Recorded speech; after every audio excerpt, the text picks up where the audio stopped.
Bonjour à toutes et à tous, du coup, très peu de temps après la fin de la dernière dia du 19e siècle, on se retrouve pour la dernière diapositive du côté histoire du cours, parce que le cours c'est histoire et modèles de l'éducation spécialisée.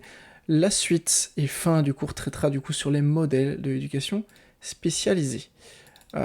Donc c'est les modèles ici, donc modèles personnalistes ou humanistes et les clubs de jeunes d'Outremeuse. Voici.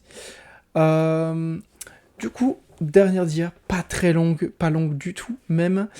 On va le faire très rapidement. Alors, il faut voir les dias 1 à 5 des notes de cours pour compléter le 20e siècle. Les pages 1 à 5, du coup, ça se réfère approximativement à la dia 1, d'accord. À ce moment-là, on parle du développement de l'éducation spécialisée, métier et formation, à partir des années 60. Et ça reflète différents points de vue de les changements sociaux récents, y compris dans leurs aspects les plus problématiques. Il y a une inscription de l'éducation spécialisée dans la société salariale, donc en 1994, statut professionnel, qui commence à apparaître de l'éducation spécialisée. Mais les politiques, quant à eux, continuent de faire du secteur lieu d'emploi de proximité pour des personnes peu qualifiées, voire du bénévolat. Donc ce qui se passe à l'époque, c'est que l'éducateur spécialisé devient un endroit de statut professionnel où il faut une formation, où il faut être professionnel de la relation pour pouvoir exercer le métier. Sauf que les politiques, ils sont pas trop de cet avis, ils font toujours en sorte que il n'y a pas besoin de diplôme d'éducateur pour faire le métier et qu'on peut s'instruire soi-même sur le tas. À cette époque, du coup, il y a un élargissement des domaines investis par l'éducation spécialisée. Donc on passe des marginaux fragilisés aux familles et aux enfants, puis une prise en charge plus particulière à beaucoup d'autres domaines. Et au départ, l'handicap et l'aide à la jeunesse, on parle de... Et c'est-à-dire l'aide aux indigents incapables de travailler, vu l'âge du handicap, ou alors la contrôle des rééducations des enfants en danger, ou alors les délinquants qui sont une population caractérisée par le non-travail et le non-discernement. C'est ce qu'on parle dans handicap et aide à la jeunesse, donc c'est indigents capables de travailler, rééducation des enfants en danger ou contrôle, et délinquants qui ne travaillent pas et qui n'ont pas de discernement lors de leurs délits ou crimes même. Il y a un élargissement vers le travail de rue, les prisons, les hôpitaux psychiatriques, etc. C'est-à-dire tous les lieux où se concentrent les populations en décranchage social ou en souffrance. Il y a une accentuation d'une conception individualisante des problèmes de la prise en charge au détriment de l'action collective. Donc on est plus dans l'aide ou dans le contrôle, pas dans la revendication sociale. Donc on est plus dans l'individualisation que de la personne, plus que dans l'action groupale. Donc c'est, parlons crûment, ce pauvre-là, ce pauvre-là, ce pauvre-là ont des problèmes différents, au lieu de dire tous les pauvres, ils ont un seul et unique problème. Non. Les personnes deviennent de plus en plus individualisantes comme on le fait maintenant. Chaque personne en situation de handicap a ses problèmes, ses handicaps, sa vie, etc. Et c'est ce qu'on reconnaît un petit peu. La spécialisation professionnelle va de pair avec une double technicisation. Alors qu'est-ce que la technicisation ? C'est le fait de rendre technique, de pourvoir des moyens techniques. Donc le fait de rendre la spécialisation professionnelle, qu'il faut des études, un métier, qu'il faut des cours, etc. Des cours qui ne sont pas comme ceux-ci, évidemment, parce que ça ne sert à rien en tant qu'éduc. Il faut quand même l'assumer.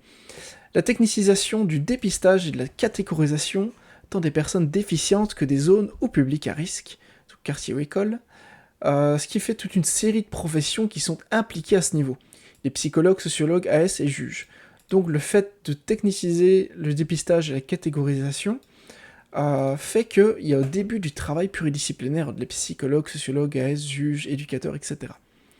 Et il y a aussi du coup, il y a une technicisation pour spécificialiser, bref, pour que notre métier du coup soit spécialisé, et technicisation des procédures d'intervention, où les éducateurs sont beaucoup plus impliqués.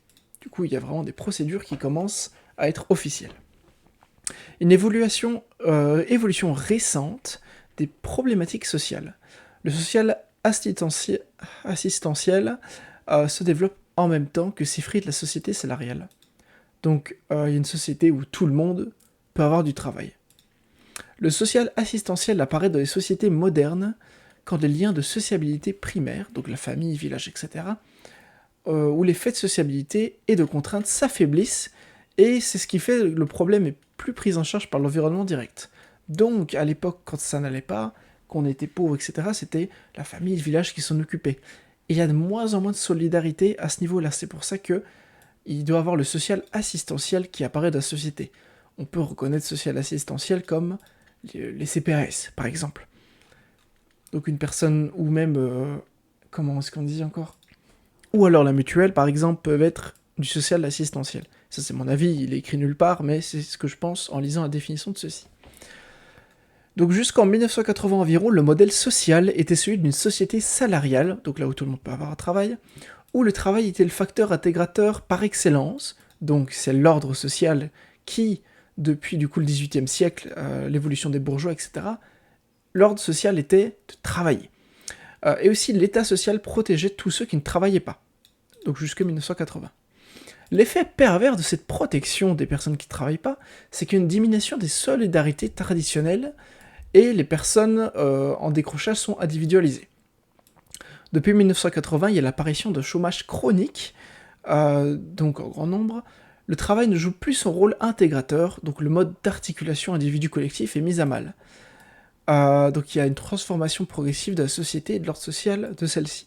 J'ai peut-être été un peu rapide du coup, c'est-à-dire que du coup, maintenant les personnes chôment parce qu'ils n'ont plus vraiment des fois de but de travailler, ça ne sert plus à rien dans la société de travailler, il n'y a plus besoin de ça, en tout cas pour s'intégrer dans la société.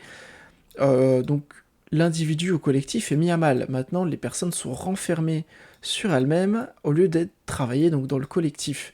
Donc le lien entre les deux est mis à mal, entre le travail et la personne. Donc il y a une apparition de surnuméraires, donc qui sont en surnombre, ou de normaux inutiles que le social assistentiel va prendre en charge. C'est-à-dire, vulgairement parlant, qu'il y a trop de gens qui ne travaillent pas, donc trop de gens qui servent à rien, et ces gens-là, on va les prendre en charge par le social assistentiel.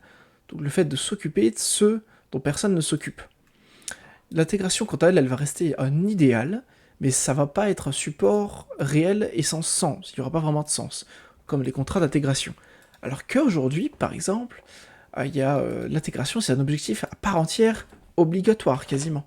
Par exemple, si on parle depuis tout à l'heure des CPAS qui sont en mode de social assistentiel, on parle par exemple des chômeurs, les normaux inutiles, en étant vulgaire évidemment. Les chômeurs, ils servent à rien, ok ? Mais du coup, on va les aider, parce que, bah voilà, tant pis, on a besoin de les aider parce qu'ils en ont besoin, eux. Parce que personne ne s'en occupe, donc on va s'en occuper. Mais, à cette époque-là, c'était pas important que le mec trouve un travail, qu'il s'intègre dans la société, qu'il se fasse des amis, qu'il ait des activités en dehors du travail, etc. Pas important, le mec il fait ce qu'il veut. Alors que maintenant, les CPAS, si tu ne mets pas un effort de ton côté pour essayer de travailler, de trouver un travail, de t'intégrer dans la société, ça va mal se passer pour toi. Du coup, maintenant, l'intégration, c'est un objectif très important, alors qu'à l'époque, c'est un idéal. On tend à essayer que les gens s'intègrent dans la société, mais c'est pas grave si ça n'arrive pas. Du coup, la conclusion, le travail social, c'est une aide ou un contrôle. C'est censé être une aide, mais à l'époque, c'est surtout de l'aide, mais il y a aussi un peu de contrôle, faut l'avouer. Faut contrôler pour aider. Comme par exemple les assistantes sociales doivent contrôler que la personne en chômage cherche à avoir un travail pour l'aider financièrement. En gros.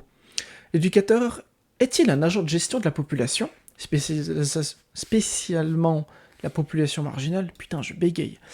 Ou alors, l'éducateur est-il un professionnel rencontrant d'autres sujets dans leur histoire, leur milieu, visant le changement collectif au-delà de la relation individuelle? Alors, selon moi, cette définition de l'éducateur est issue du XXe siècle, et cette définition est issue d'aujourd'hui, à la place de l'éducateur maintenant. Pour conclure le mode d'histoire du cours, il faut lire la lecture CFEL 50 ans d'André Ouéry, 2009. Donc ce document-là qui sera du coup relié juste ici. Voici partie 20e siècle, André Ouéry, 50 ans.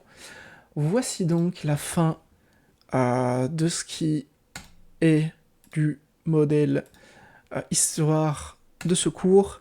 Fin enfin apprécié, on va enfin finir le cours par la catégorie modèle, qui viendra par la suite et qui sera légèrement imposante, si je puis dire, vu qu'il y aura quelques informations tout de même à voir, mais on peut regarder ça ensemble pour se motiver. Ce document-là, paf, 14 et 6 pages, ce qui revient du coup à une vingtaine de pages. D'ici 20 pages, vous aurez fini. Je reviendrai avec vous du coup sur le modèle personnaliste et humaniste, et je vous laisserai lire du coup ceci, parce que je ne vais pas m'amuser à lire 14 pages, mais on verra à la suite si il est nécessaire de revenir là-dessus. Le plus important, c'est celui-ci, évidemment, parce que le modèle personnaliste et humaniste, il y a eu des questions d'examen dessus. Ceci, je crains qu'il n'ait pas de questions, mais tout de même, lisons-le, au cas où on ne sait jamais. Voici donc la fin, j'espère que les vidéos vous auront aidé pour la partie histoire. Courage pour étudier, courage pour comprendre. On se retrouve du coup à la fin pour la partie modèle. La partie histoire étant enfin finie. Courage à tous.